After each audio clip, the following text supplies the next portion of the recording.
Rosa Berardo, eu sou professora da Universidade Federal de Goiás, sou cineasta e fotógrafa. Olha, eu me lembro que eu comecei a apaixonar por cinema, eu era criancinha, eu morava no interior de São Paulo, eu nasci numa cidade que se chama Monte Aprazível. Ninguém nunca ouviu falar de Monte Aprazível, ela fica perto de São José do Rio Preto. E minha avó, a mãe da minha mãe, ela sempre morou conosco e ela gostava de ir ao cinema assistir o Mazzaropi. E eu ia com ela assistir o Mazzaropi. Então eu ficava muito encantada, primeiro com aquele telejornal que tinha antes do filme, né? Aquela voz imponente, aquela voz over. E todo mundo ficava em silêncio, ouvindo a música, a vinheta daquele jornal. Depois o próprio filme do Mazzaropi, que era muito divertido. E era uma coisa assim que minha avó era uma pessoa que não teve estudos, ela não sabia nem ler nem escrever. Mas ela adorava ir ao cinema. E eu era companheira dela, né? Minha avó chamava Rosa Maria e eu também chamo Rosa Maria. Então era a Rosinha e a vovó Rosa, né, que ia para o cinema. Então era muito gostoso isso. E acho que veio daí mesmo essa paixão pelo cinema. O que eu lembro do Mazzaropi era do Jeca, né? Eu não lembro do título do Jeca, isso não seria alguma coisa. Eu não lembro bem o nome do filme do Mazzaropi. Jeca e a Freira. Acho que é do Jeca e a Freira, é. Isso, eu não me lembrava mais. E depois, assim, eu não me lembro bem os títulos, mas eu lembro que na minha adolescência, né, eu gostava muito desses filmes que adolescente gosta, românticos, né, Romeu e Julieta, Lagoa Azul. E eu passei depois, já quando eu estava com uns 17 anos, eu comecei a frequentar o cinema, acho que era o Cine Hits, que tinha na Avenida Goiás, que tinha umas mostras de cine de arte, cinema de arte. Então eu comecei a assistir Fellini, assistir um cinema cult que não passava nas redes de cinemas comerciais. Então eu comecei a descobrir um outro cinema, né, com uma linguagem diferente. Eu não estudava cinema ainda, né, era adolescente, mas aquilo me chamava muita atenção. Eu achava os filmes bastante psicológicos, né, e também aí eu descobri que tinha o Cineclube, né, Antônio das Mortes. E o Cineclube, achei aquilo fantástico. Então eu ia ao Cineclube também, que era um lugar que a gente via filmes que nunca veria em nenhum outro lugar, né? Então eu passei a entender que o cinema não era só aquela coisa comercial, né? Tinha um cinema de arte, um cinema que tinha uma mensagem, né, pra gente, ou social, ou psicológica. E isso me fascinou muito. Eu tenho que pensar. Porque eu sempre gostei muito do cinema francês, do cinema europeu no sentido francês, né? No sentido do ritmo das cenas, da câmera, por ser um cinema que, principalmente da minha época, né? Que era um cinema que não estava preocupado como o cinema americano, o cinema de atrações, né? De ser só espetáculo, ação. Então, esse cinema que era possível você entrar em contato com o personagem, uma câmera mais fixa, uma linguagem mais lenta, que você tinha um plano de sequência maior e podia vivenciar o fator emocional, né, da história e do personagem. Isso sempre me influenciou muito. Tanto que os filmes que eu tento fazer, não em termos de linguagem, não são assim parecidos, mas em termos de... Eu sempre trabalho muito personagens densos, personagens muito sofridos ou que têm algum distúrbio, né? Porque eu acho que o cinema é uma maneira de você trabalhar esse lado humano, né? Que é o lado emocional, o lado mental, né? O que é equilíbrio, o que não é. Então, como que essas situações de desequilíbrio aparecem. Então, no geral, um cinema que me influenciou, como eu disse, foi um cinema francês, pela questão e europeu de você trabalhar o interior, né, ser mais introspectivo. Sim, o André Louco foi meu primeiro filme. Eu nem tinha estudado cinema ainda. Eu terminei jornalismo aqui na UFG, né, na Federal de Goiás, e eu gostava muito de fotografia e durante o curso eu me encantei com cinema. Eu falei, nossa, eu quero estudar cinema. Goiânia não tinha na época. Eu fui para São Paulo e passei numa seleção de mestrado lá na USP Mas a USP, o mestrado era um curso muito teórico, não era um curso prático, não tinha aulas práticas de nada, absolutamente de nada. Então, eu mesmo, por conta própria, resolvi que eu queria fazer um filme. É, e na época tinha criado a Lei Sarney, né? E eu vim a Goiânia, peguei um ônibus, vim em Goiânia e falei, vou procurar os escritores, porque não tinha internet igual hoje para você procurar livros, né? Eu vim, me lembro, acho que foi na livraria Cultura Goiana, que tinha na época, né? Fui lá para a livraria e fiquei olhando um monte de autores. Aí eu vi um título lá, Bernardo Ellis, André Louco. Falei, nossa, eu gosto desse tema da loucura, né? Porque antes de ir para São Paulo, eu tinha feito um documentário fotográfico do Hospital Psiquiátrico Adalto Botelho. E eu fiquei muito chocada, revoltada com a maneira como os pacientes psiquiátricos eram tratados, né? Era uma coisa desumana, não era nada terapêutico, era uma coisa que fazia mais mal ao paciente do que bem. Eu também comecei a ler muito sobre a luta antimanicomial, né? Franco Basaglia, participava de movimentos, manifestações contra hospitais psiquiátricos, e então aquele tema mexia muito comigo, né? Porque eu sempre gostei de temas sociais. Então, quando eu vi o André Louco, falei, vou ler esse conto, né? Vamos ver essa visão que o escritor Bernardo Ellis tem da loucura. Aí eu achei bastante interessante e fui atrás do escritor Bernardo Ellis para pedir autorização dele. Eu era bem nova mesmo e na época eu peguei carona com um amigo meu de moto.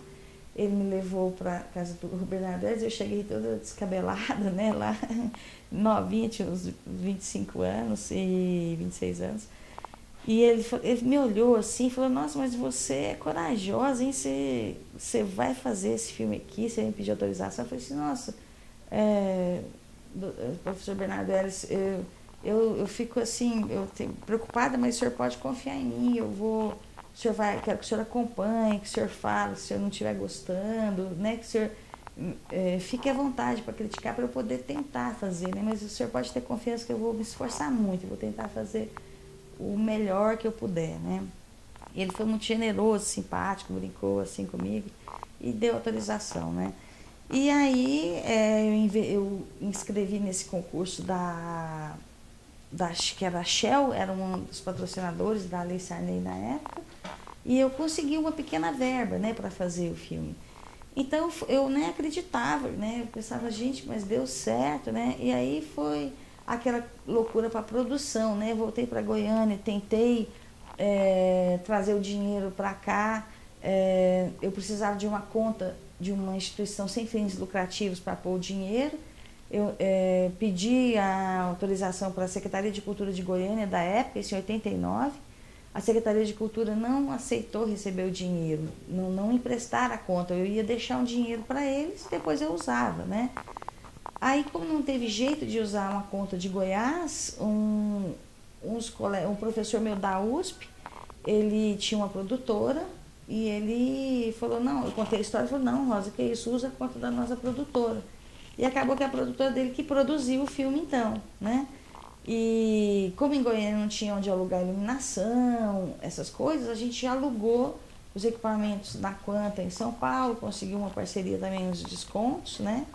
Eu convidei o Rodolfo Sanches, diretor de fotografia, que na época tinha dirigido a fotografia do Pichote, do Beijo da Mulher-Aranha, e ele gostou muito do roteiro e ele não cobrou para vir, não cobrou nada, porque a gente também não tinha dinheiro. Ele falou, não, vamos dar força para o cinema em Goiás, a gente sabe que é difícil, que vocês estão começando e eu gostei da história, vamos tentar fazer uma fotografia bacana, ainda mais que era preto e branco filme, né? Ele gostou muito de poder fazer preto e branco. E assim foi com todos os outros atores, né? A gente tinha atores daqui, mas na época também não tinha atores com a idade que eu precisava e o perfil. Então, por isso que alguns atores eu tive que chamar de fora, não que eu quisesse, mas nós temos uns 4, 5 atores goianos e uns 3 de fora, né? Então foi uma experiência para mim muito assustadora, né? Porque chegou na minha casa, o diretor pediu de fotografia um monte de equipamento. Quando eu vi chegando em Goiânia um caminhão, baú imenso, cheio de equipamento, eu nunca tinha visto aquilo, né? Ele abriu a porta, falei, nossa, o que a gente faz com esse tanto de coisa? Eu não conhecia as lâmpadas, eu realmente não conhecia, nunca tinha visto um Fresnel, nunca tinha visto aqueles carrinhos, né? Só em fotografia mesmo de filme. Então foi muito incrível, né? Eu ter que lidar com isso tudo, mas eu contei muito com a ajuda das pessoas mais velhas. Eu respeitava muito a experiência deles, né? E aceitava, com certeza, e pedia ajuda, sugestões, né? Então isso foi muito bom para mim. O diretor de fotografia, ele foi igual um pai para mim. Ele era mais velho e ele trocava ideias comigo. A gente ia perguntar: o que você acha disso? Estou pensando assim. Ele fala: não, tá ótimo, isso mesmo. Aí era muito interessante ter uma pessoa, né, que eu confiasse. E então, quando a gente conseguiu fazer o filme, né, e terminar, nós ficamos muito contentes, porque o filme foi aceito depois no festival na Suíça, foi nas vários festivais no Brasil, Gramado, em São Paulo, mostra de cinemas. Então, eu fiquei com aquela esperança de continuar a fazer filme, mas o Brasil entrou num processo muito ruim, né, politicamente. Houve fecharam a Embrafilme, né, o Collor acabou com o nosso cinema nacional. E aí essa vontade minha de fazer cinema, ela ficou sufocada, e eu vi que não dava para fazer prática de cinema, né? Aí eu continuei a estudar, ganhei uma bolsa para fazer doutorado fora do Brasil, e muitos anos depois mesmo, quando eu voltei para o Brasil, em 2000, que eu fui entrar de novo nas leis, comecei a entrar nas leis e tentar ganhar algum prêmio para poder fazer cinema novamente. Olha, os dias de gravação foram 10 dias de gravação. Eram para ser 15, nós conseguimos fazer em 10 dias. A gente era muito organizado com os horários, cumprir os horários certinho, de 7. Mas nós fizemos a pré-produção de uns 3 meses de pré-produção, né? E a montagem demorou muito, porque era montagem na Moviola, né? E eu tive que ir para São Paulo montar. E aí eu fiquei 2 meses montando. Eu achei muito trabalhoso, quase morri. Hoje, quando eu comparo com a montagem edital, né, que a gente vai para o computador, dá trabalho, mas é muito menos, né, do que eu cortar o filme, pôr esparadrapo, emendar, contar quantos quadros, né, 24 quadros por minuto. E isso para mim era uma coisa assim, né, outro mundo, eu achava muito interessante. E foi mais outro aprendizado, né, também. Então, foi bastante tempo até o filme ficar pronto. Foi 1 ano de trabalho. O filme, atualmente, ele está no estado já de deterioração, né? Ele tá com muito cheiro de vinagre, né? Um cheiro muito forte.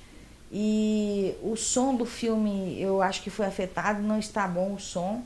Então eu preciso entrar agora, não sei, tá abrindo as leis do fundo, eu não sei se tem uma possibilidade de pedir um dinheiro para restaurar, eu vou até me informar, porque não seria muito dinheiro. Eu acho que com uns 4 mil reais eu conseguiria fazer uma cópia digitalizada, né? E essa cópia é para o Estado, né? Não é para mim, é para nós, né? Para a história do cinema goiano. Então eu pretendo buscar verbas a partir de agora para conseguir digitalizar e deixar no MIS, no Museu de Imagem do Som de Goiânia, né, disponível para as pessoas que quiserem estudar e ver. Então, eu tentei fazer um primeiro trabalho que era tipo uma videoarte, né, porque era aquele problema nos anos 2000, no início, não tinha dinheiro, não tinha equipamento, mas a gente sabia que tinha o vídeo, que era as câmeras de vídeo, VHS, né. Às vezes você conseguia emprestar uma câmera e dava para tentar fazer alguma coisa. Então eu fiz um curtinho que acho que tinha uns 3, 4 minutos, que era xingu.com.br, que eu faço um fotovídeo, um vídeo com fotos, né? Que assim, vai no estilo de algum cineasta, igual Chris Marker, que usa fotografia e faz uma narração por cima, né? Claro que eu não me comparo a ele, porque eu era bem inexperiente, né?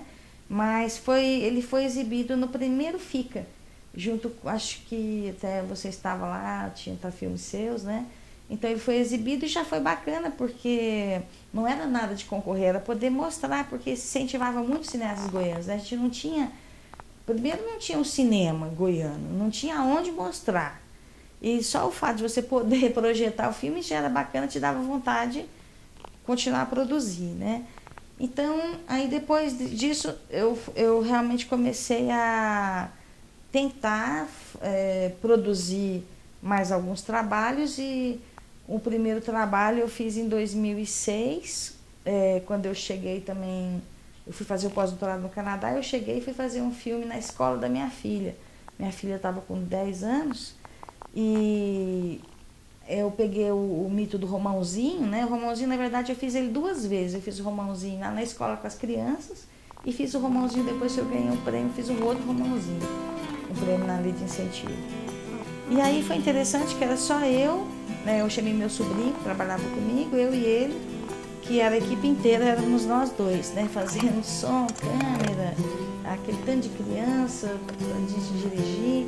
E foi muito divertido. E aí eu pensei, nossa, a gente tá brincando de fazer um filme, né? Mas aí o filme já participou de alguns festivaizinhos, a gente mandou, tal, para filme infantil.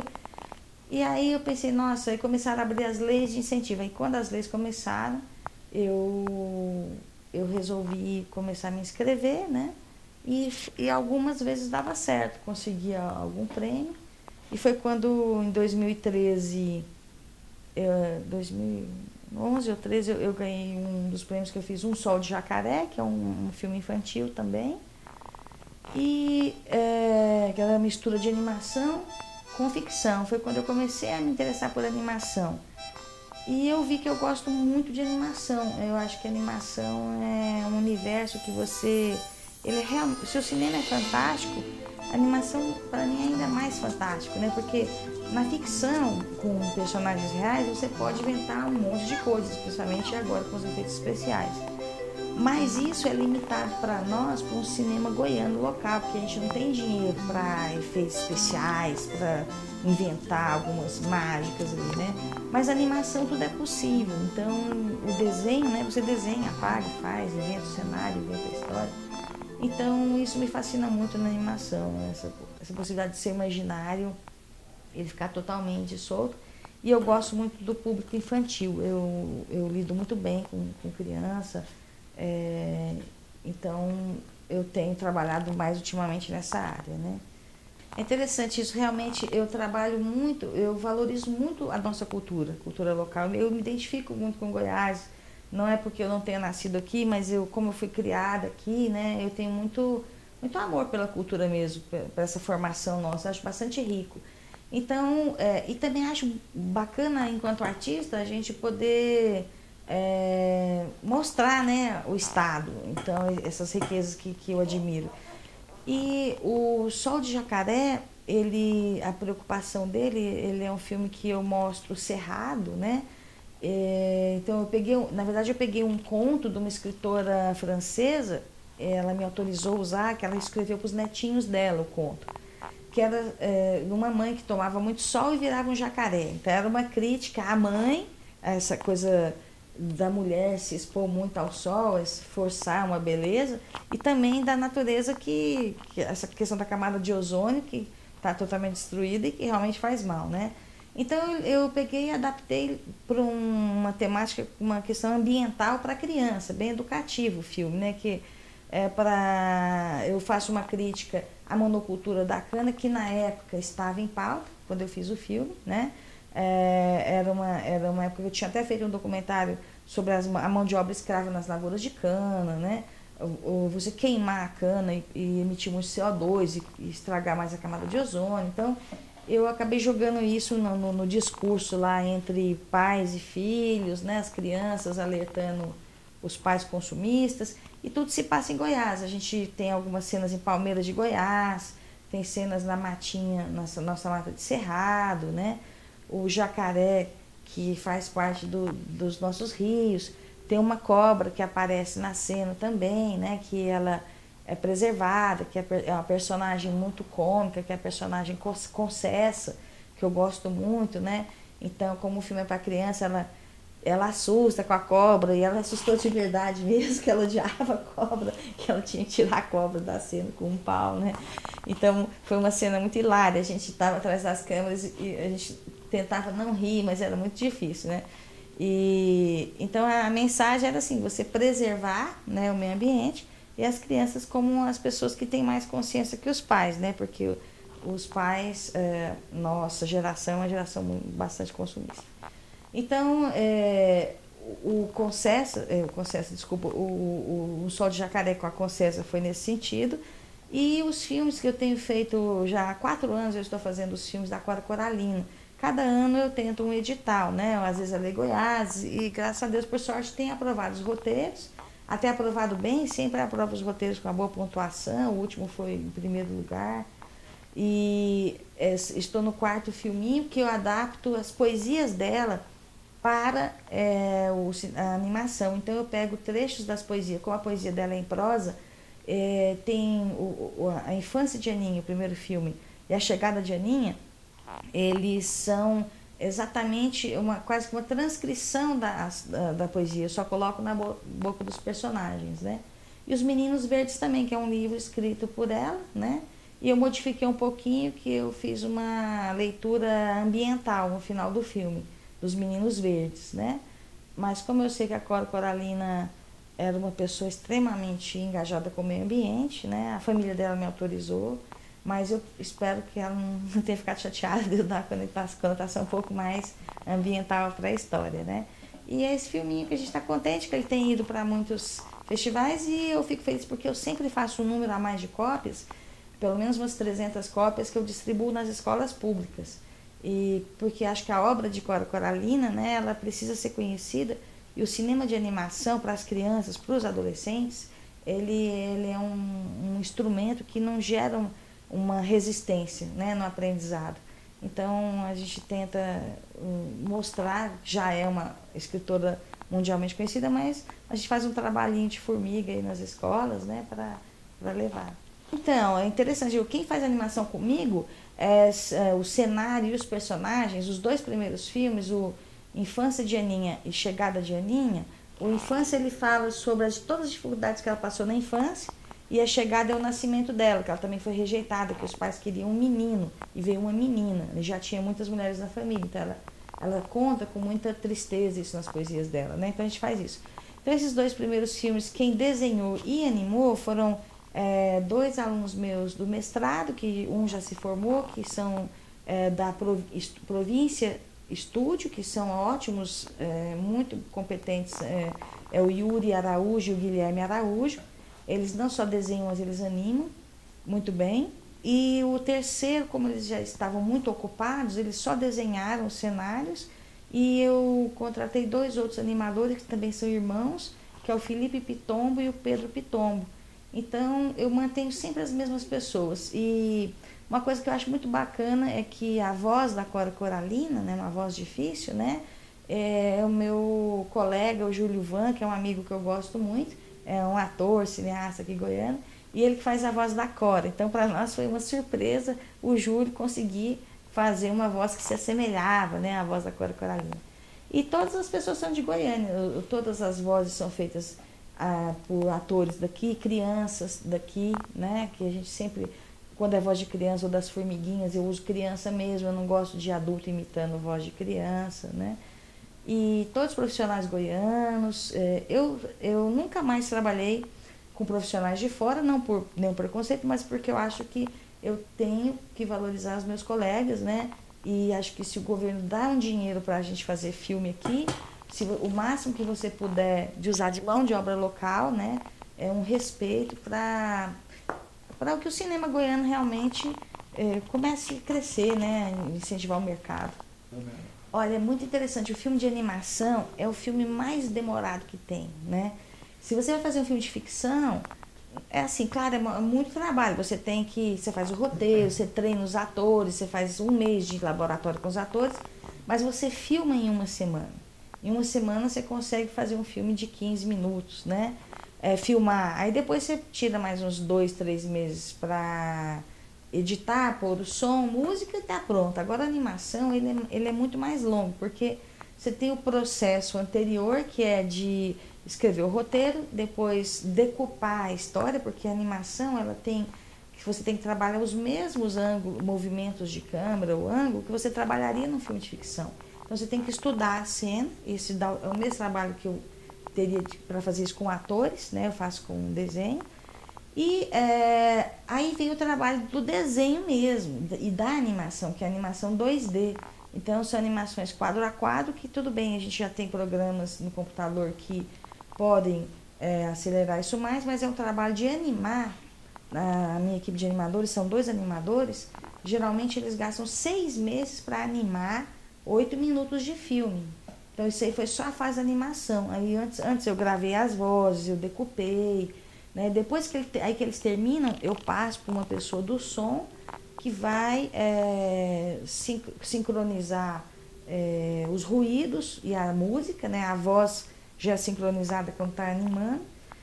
E aí vem a edição final, né? Que eu vou acompanhar até ficar pronto. Então, um filme desse, nós demoramos 1 ano para ficar pronto. E 1 ano de muito trabalho, porque eu sou muito organizada, eu sou muito assim... Eu não falo militar, que eu não gosto de militar, mas assim, eu sou muito organizada em termos de data. Vamos fazer, vamos produzir, tá tudo bem, sempre estou acompanhando. Então, é bastante trabalho. E é muito bacana quando você vê pronto, né? Porque o desenho é uma mágica, né? Eu acho. Aí eu já fiz, sim, sempre quando tem sessões para crianças, em festival infantil, né? Tem muitos festivais que eu já fui, que a plateia era muita criança. Também projeções aqui em escolas. Ou a última projeção dos Meninos Verdes agora dentro da igreja, lá no FICA, né? Foi muito divertido, porque tinha criancinhas bem pequenininhas que começavam a perguntar onde é que os Meninos Verdes moram. Eles moram aqui na torre da igreja, né? Então, o imaginário infantil é tão fascinante que eles dão vida mesmo àqueles personagens, existem, eles acham que o personagem mora ali na cidade, quer saber onde encontrar com ele e tal. Então, o feedback é muito bacana. A infância de Aninha, que é onde a Aninha apanha, né? Apanha muito, porque a Cora Coralina teve uma infância que na época dela as crianças apanhavam muito. Então as crianças ficam com muita dó da Aninha, muito tristes, né? Então eles falam, mas por que ela apanhava tanto? A mãe dela era muito ruim, muito brava, né? Aí eles vêm conversar, querendo entender por que isso acontecia, né? Então a criança ela é muito atenta, ela presta atenção em coisas que quando você está fazendo desenho, você pensa, talvez eles não vão nem observar isso, né? Mas eles observam muitos detalhes e isso eu acho muito gratificante, porque a criança ela não mente, ela não finge. Se ela não gostou, ela fala para você, e se o que chamou a atenção, ela vai comentar, né? Não é como um adulto que às vezes se sente obrigado a fazer um elogio. Não, não.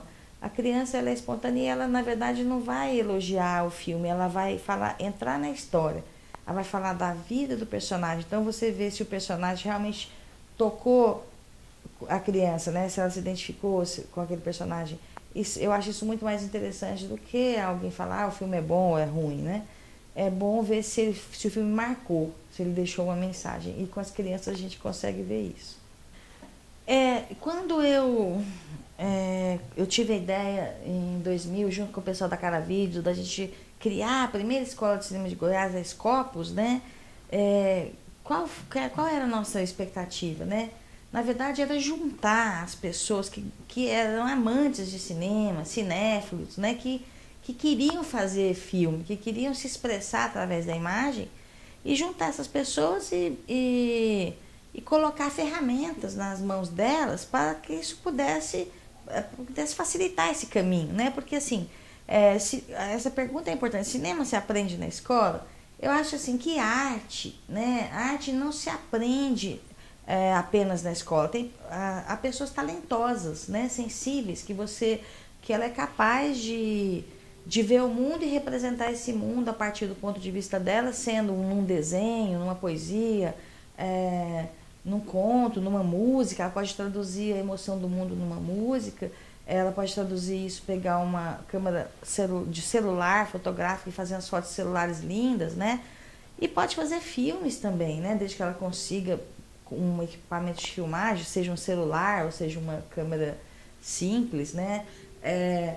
Mas assim, a minha experiência me mostrou que para mim foi importante conhecer um pouco mais as ferramentas. Então, você conhecer como usar as ferramentas, às vezes faz o seu caminho, você criar atalhos. Às vezes você ia demorar muito errando e aprendendo, para aprender, errando e aprendendo, às vezes você vai errar um pouquinho menos, você vai sempre continuar errando. Isso nunca, né? O erro ele faz parte de qualquer aprendizado e ele está com a gente a vida inteira, os erros.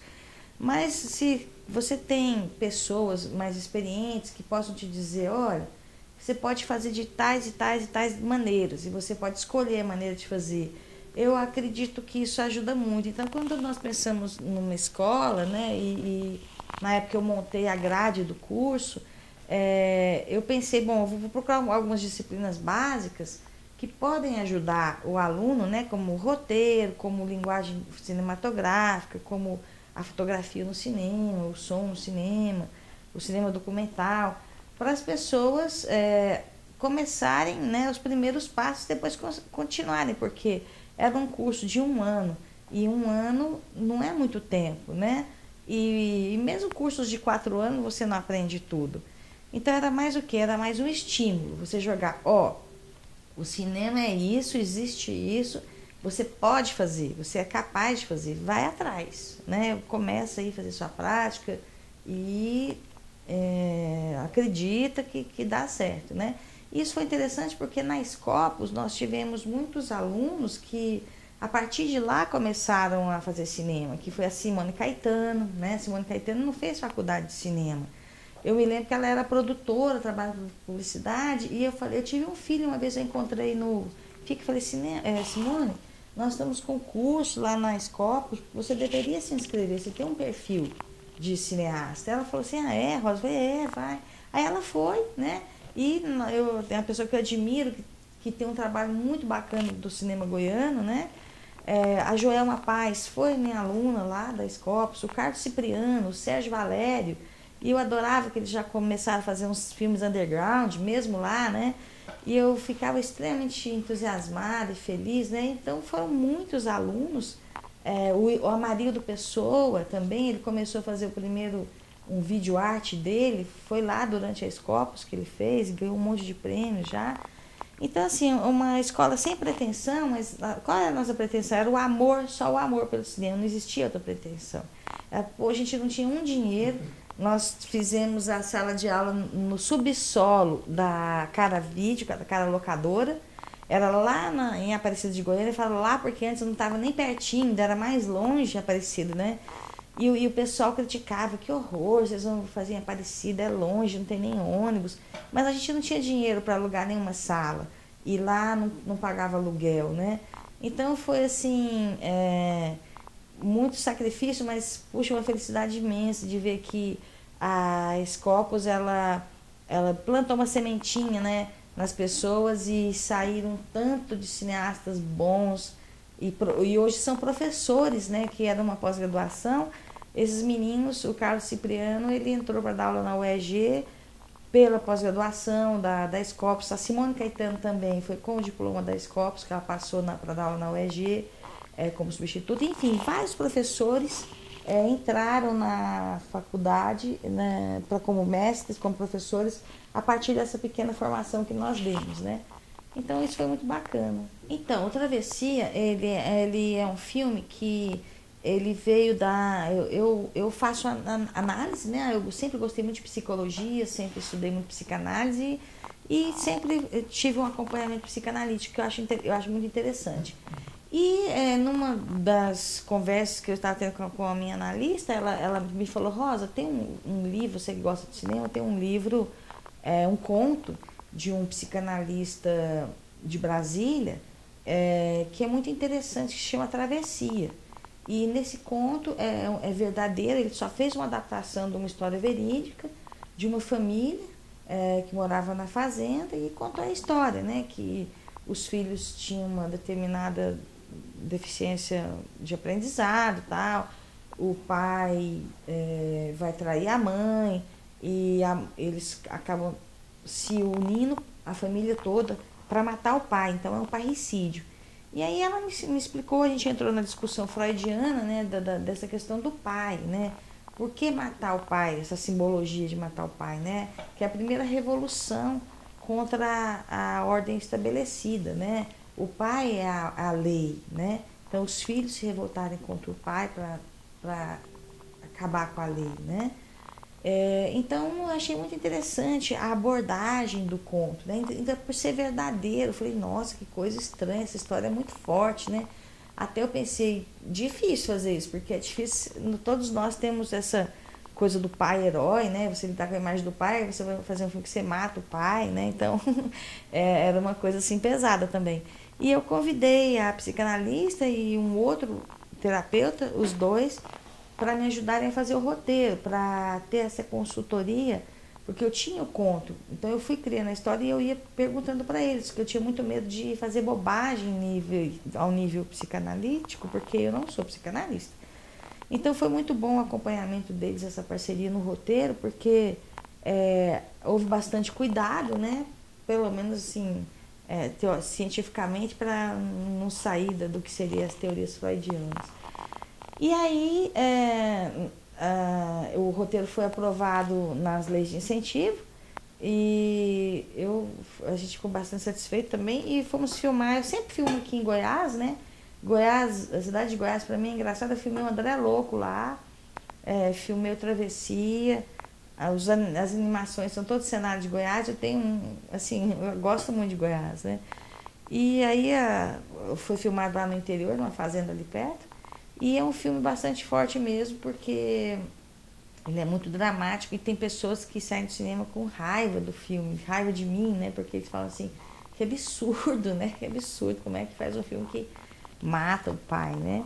Mas é uma história que era verdadeira, né? E que tem uma discussão. Claro, ninguém vai pensar que tem uma discussão por trás disso, mas que existe toda uma discussão, né? Que pode ser feita. Olha, acho que um filme que eu gostei muito de fazer foi o André Louco. Acho que foi o filme que me deu mais prazer, foi o filme que mais me assustou, né? Porque eu não tinha experiência, mas o ambiente, né, de trabalhar com película, as pessoas muito bacanas, uns profissionais muito experientes, então tinha todos os equipamentos que, que a gente precisava, tinha carrinho, tinha grua, é, o som ainda era com o gravador Nagra, né? Então, para mim, eu tive uma experiência do cinema que não era digital, né? E que era aquele cinema que eu estudava nos livros e eu vi ele acontecer. Então, foi o filme que mais me marcou, na verdade, foi André Louco.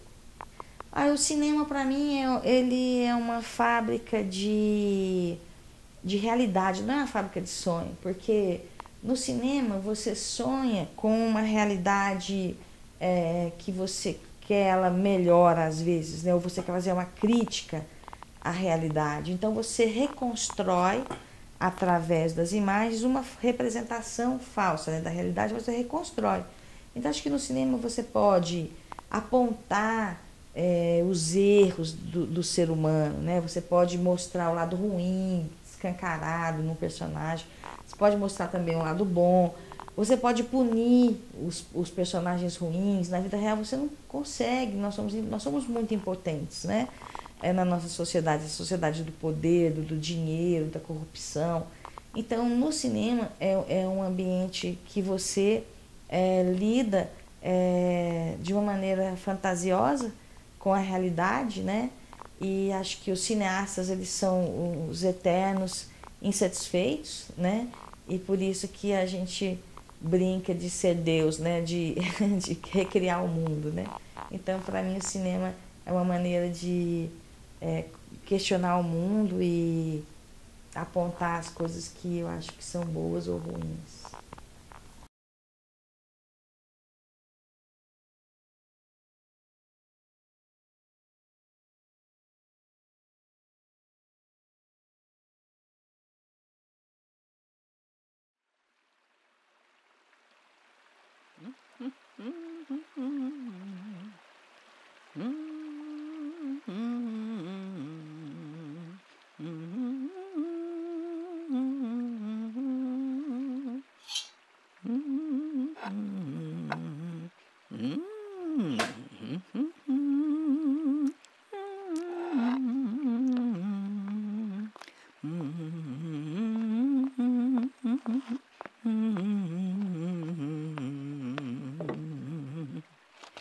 Quando eu era menina, bem pequena em nossa casa, certos dias da semana se fazia um bolo.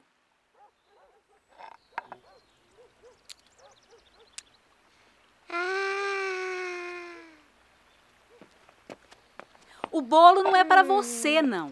É para as visitas dessa noite.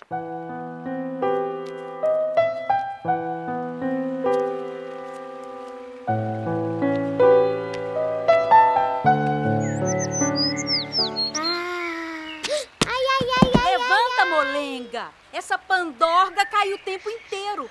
Ande. Não fique triste, amiguinha. Vai passar logo. Peraí. Toma para você brincar.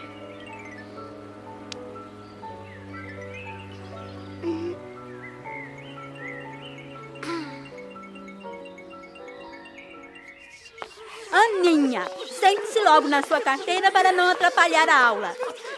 Já que está atrasada, vai fazer a leitura da lição de hoje em voz alta.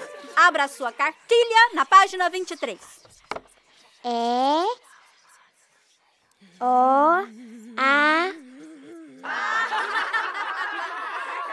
Silêncio! Não é possível que não sabe ler ainda. Me dê a sua mão. Me dê a sua mão. Isso é para aprender a estudar e ler seu texto corretamente em sala de aula. Mijou de medo, mijou de medo, mijou de medo, mijou de medo. Vá para casa.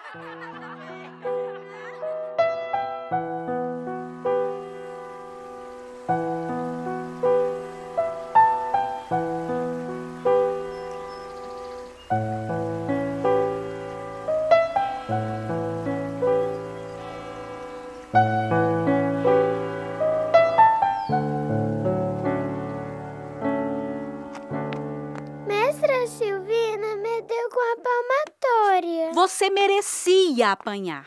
Isso é para o seu bem, para você aprender. Senão fica burra, só servindo pro pilão. Obrigada. Veja o que eu trouxe para vocês. Bolachinha da bisavó. Que delícia! Mas por que você está chorando? É que sempre que eu apanho, dizem que é para o meu bem. Só que eu não entendo. Eu também não. Nossa espécie, criança apanha muito. Pra mim, a bolacha da minha bisavó e os doces da tia Aurita, são que me fazem bem.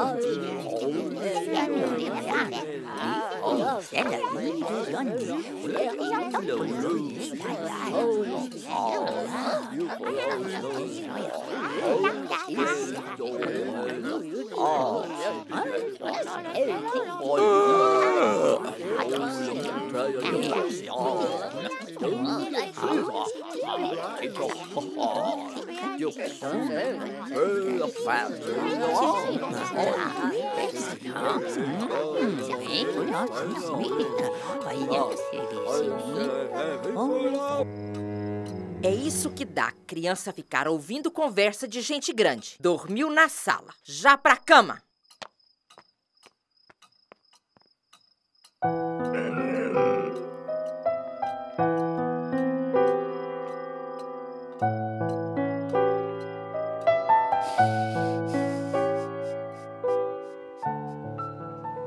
Agora eu posso comer o bolo todo. Mas antes, aquela gente antiga era severa e ralhadeira. Beliscões, palmatória, criança não valia nada. Minha bisavó sempre contava a história desse prato azul pombinho. Uma história comprida que deixou em mim lembrança inesquecível. Danielito, manda esses dois pra senhora.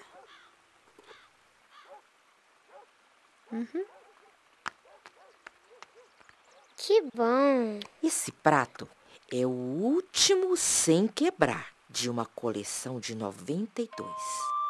Está vendo? Esses desenhos de um mandarim chinês, ele era o dono desse castelo, onde os pombos estão sobrevoando. Aqui morava a princesinha Louis.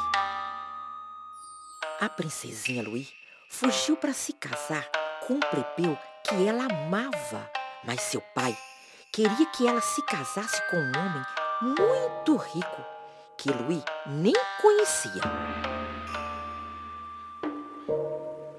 E o que aconteceu com a princesinha Louis? Bem, o resto da história não está nesse prato, nem consta no relato. Ficou nos pratos já quebrados.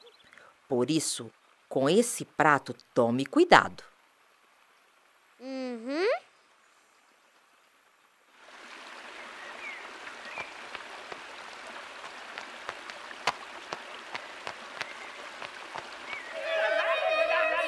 Aninha! Onde está você? Vem aqui, menina insoneira, malina.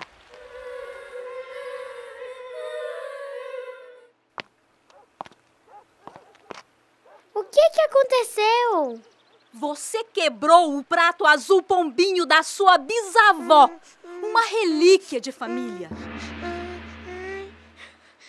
Não fui eu, não. Eu nem vi o prato. Eu gostava tanto da princesinha Louis que morava nele. Estão vendo? Foi ela mesma.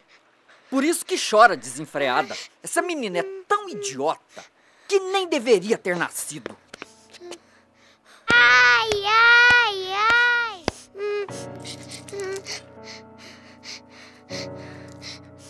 Isso é para que ele sirva de lição. Um castigo de alta procedência.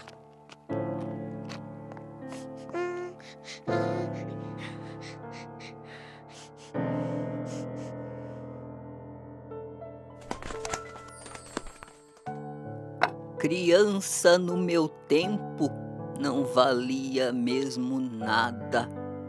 A gente grande da casa usava e abusava de pretensos direitos de educação.